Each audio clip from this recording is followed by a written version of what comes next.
আগামীকাল তোমাদের কি পরীক্ষা মনে আছে? কি পরীক্ষা? আমি যদি একটা প্রশ্ন করে তোমরা পারবা?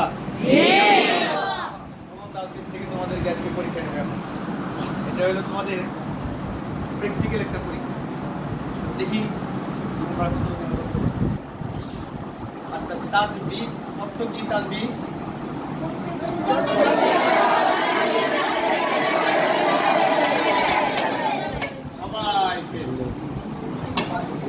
পাস করবে কি হবে?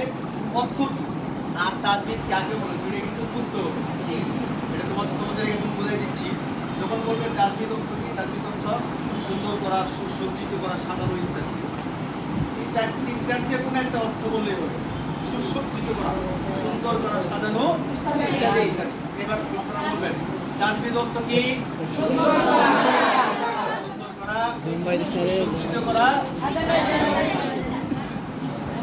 এখন যদি প্রশ্ন করে পরিভাষায় তাজবিদ কাকে বলে, তখন বলবেন প্রত্যেকটি হরফ তাজবিদ মাখরাজ থেকে সিফাত অনুযায়ী আদায় করাকে তাজবিদ বলে। সিফাত অনুযায়ী আদায় করাকে তাজবিদ কাকে বলে?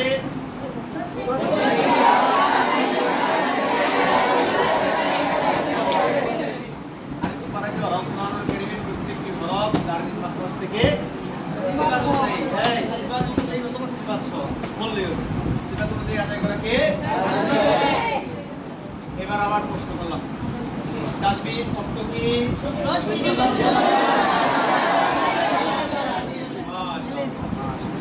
তাজবিদ কাকে বলে?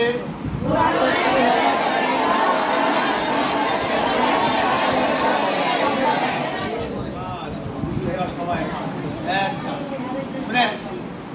এইবার হুজুর তোমাদেরকে একটা নতুন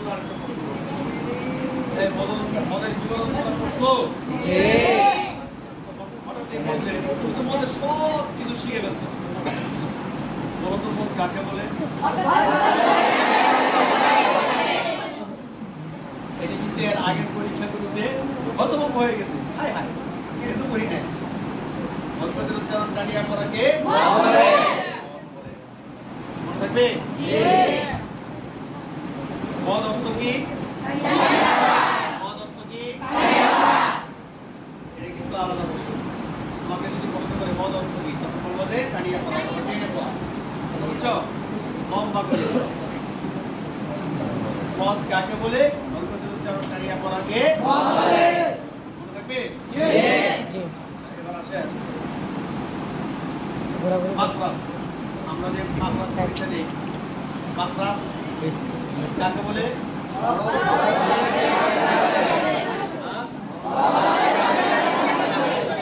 হরফের উচ্চারণ স্থানকে আর কি হরফ? মাখরাজ। হরফ উচ্চারণ স্থানকে মাখরাজ কাকে বলে? এটা দুইবার মুখস্থ করো।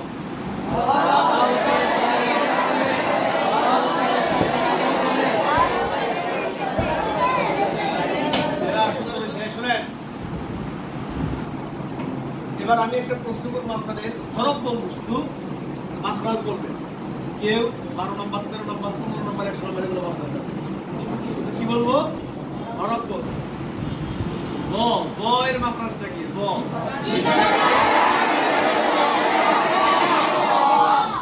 তুমি বলো, আলিউল আজিম বলো।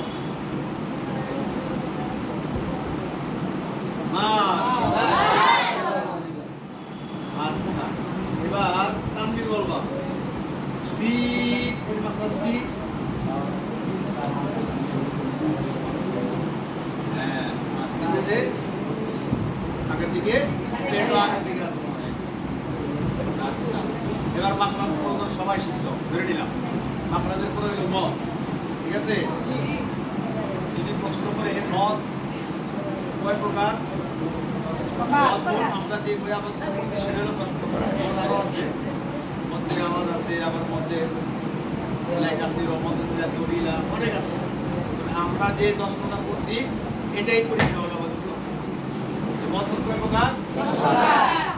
এখন প্রশ্ন করবে 10 প্রকারের নামগুলো বলো। এটা হলো একটা, মধ্যে জবাই, মধ্যে বদল, মধ্যে লীন, মধ্যে মধ্যে তারপরে ওই যে 5টা আছে, 4 লিপদ আছে একালিক পদ 3 প্রকার, তিনালিক পদ 3 প্রকার, এগুলো 5টা, আর চারালিক পদ প্রত্যেকটা বিবরণ কত? এক আমার আইডি কি মত? কেন আমদার সাথে যদি হয় আমদার অন্তরের সঙ্গে একালিক বিবরণ নাম কি? আমদার ছাড়া ক্যামেরা তো ভালো মধ্যন্ত ভাই কথা বুঝতে পারছেন একালিক কারণ কারণ বিষয়ে কারণ বিষয়ে বাইরে কান্দ হয়। এবার তারপরে আমরা মধ্যে মুত্তাসিলকে বলি, মধ্যে মুত্তাসিল বড় বড় প্রধান চিহ্ন নামে বাইরে কান আমাদের এই বিষয়গুলো তাসবিহের বিষয়গুলো শিফট সিস্টেম হবে একটু পরিবর্তন কথা বুঝতে পারছো? আচ্ছা তোমরা মিম সাকিন এর বিবরণের ক্ষেত্রে ইহা ব্যতীত একটা শব্দ আছে না? এটা হলো ইহা মানে বা মিম ব্যতীত, ইহা মানে কি? বা মিম ব্যতীত। মনে থাকবে? খাস করিয়া মারব এটা আবার খাস করে বুঝছেন? তারপর আল্লাহ শব্দ পারি গেছে না? জি শব্দ দেখে আল্লাহ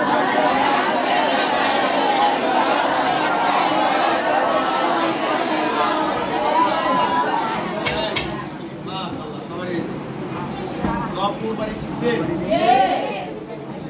থাকি বা তার করে বলা যায় কি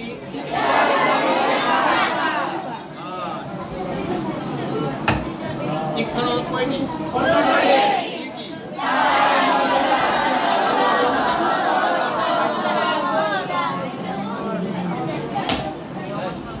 আচ্ছা আমরা আজকে তাসবিহের যে বিবরণ একটু খোলাসা আমরা স্মরণ করাই দিলাম। বুঝতে পারছেন? সুবহানাল্লাহ, কেটে দাও।